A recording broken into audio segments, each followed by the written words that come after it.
زينب، زينب اصحي. الله، في ايه صلاح؟ قومي اعملي لي كوبايه شاي.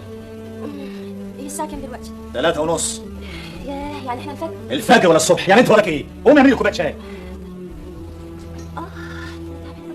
حق الزوجة زي ما شفتوا الفيديو كده، بعض الناس يعني والعياذ بالله اتكلمنا في الموضوع ده كتير، بيعاملوا زوجاتهم كأنهم عبيد، كأنه شاريها بفلوسه. اللي انت جايبها دي سابت امها واختها وعمامها وكل الناس عشان تكون ليك، فانت راعي ربنا فيها. يعني سيدنا النبي صلى الله عليه وسلم كان يقوم بمهام بيته، يطعم البعير، ياخذ ثيابه، كان حنين على اهله. علم من سيدنا النبي القدوه. مش جاي في نص الليل مثلا وعايز زي ما شفت الفيديو كده كمثال تجوز مراتك تعمل لك كوبايه شاي، ما فيش مشكله ما تعملها لنفسك، تمام. ان انت تكون مثلا مكشر على طول وان انت مقصر فيهم وتروح تضحك بره وتهزر ومخلي البيت جحيم.